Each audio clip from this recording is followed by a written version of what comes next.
Hello everyone, no time no see.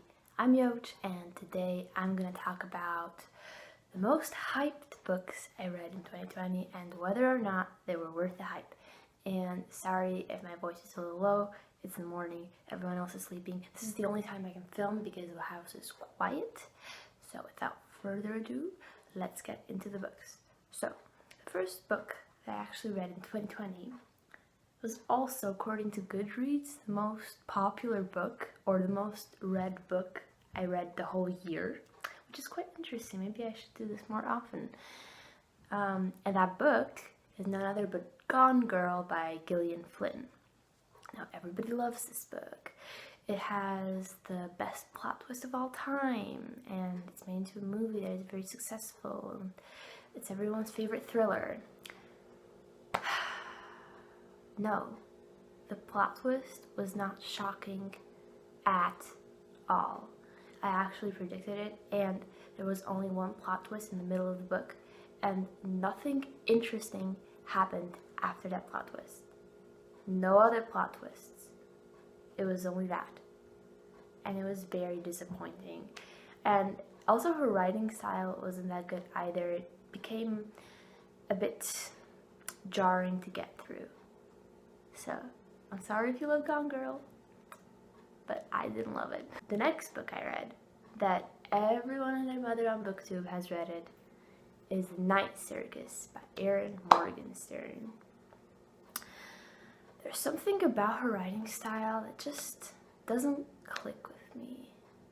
I understand why people like it. It's beautiful, it's flowery, it transports you into another world, but I'm still here on Earth, in my own room, and it doesn't do it for me.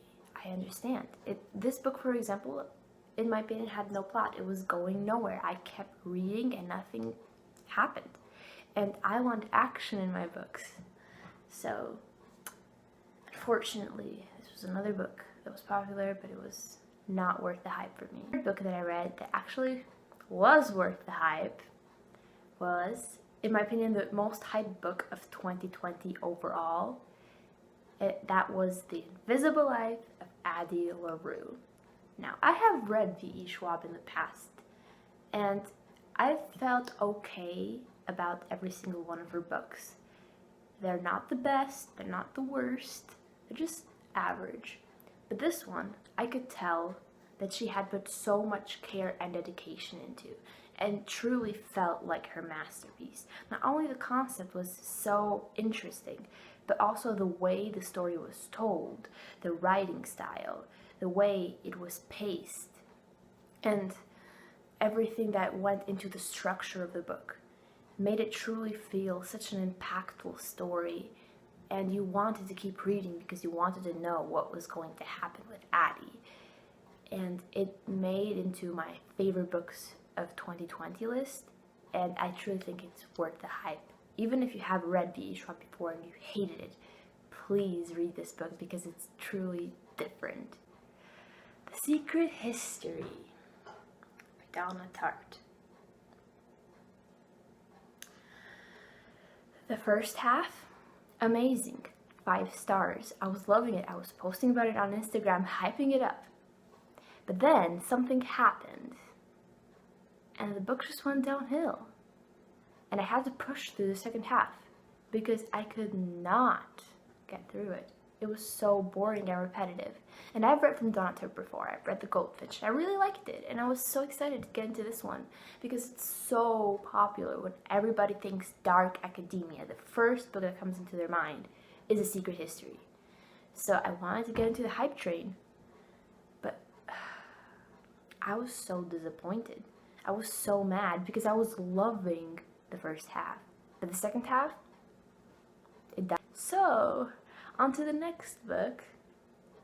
It's not just popular on BookTube, but mostly just popular in general, like in libraries or in bookstores. People want to read The Shadow of the Wind by Carlos Ruiz Zafón. And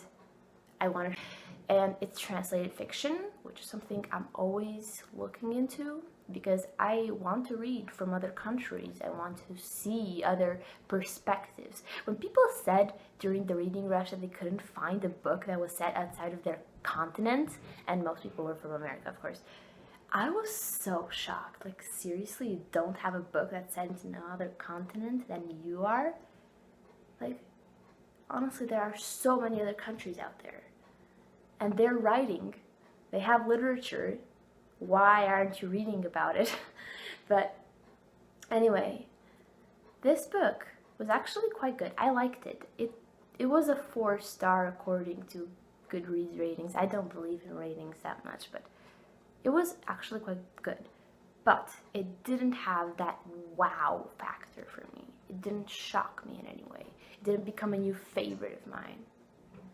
So unfortunately, even though it is worth the hype, it is not worth the hype for being a amazing favorite book of all time.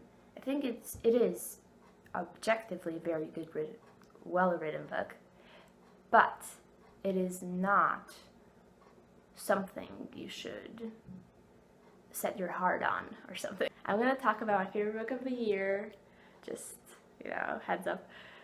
My favorite book of the year, which is also a very popular book on BookTube, outside BookTube, is none other than A Little Life by Hanya Nikahara.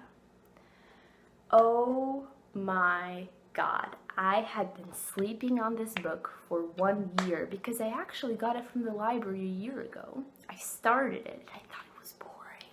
Oh no. I thought it was boring, and then later on I tried the audiobook, but audiobooks just don't work for me, so that didn't work for me. I started again later on, but then I finally got the ebook from the Apple Libby when I was in my university room, and I started on a whim. I just want to know what this book is about. I want to know why people love it so much. And I started it, and I just kept going, and I'm gonna tell you, you have to wait for at least 100 or 150 pages. But then you'll get so hooked you don't want to put this book down. And yes, that is so true. This book is totally worth the hype, if not worth more than the hype it deserves, because it truly is a book that left me in awe with the way it was masterfully written and the way it made me feel like no other book has made me feel ever in my life. I wanted to throw the book across the room. I wanted to cry. I wanted to save the main character so much. And if you know, you know. But I'm going to talk more about it in my favorite books of 2020 list. So yes, A Little Life was totally worth the hype. If you are in a good psychological and emotional state, go ahead and read it. But if you're not up for the task, then I suggest you wait or just not pick it up, because it's not a book for everyone. And then the last book. Oh, the last book, my man. A Court of Thorns and Roses. If you guys like that boring book, you're on crack.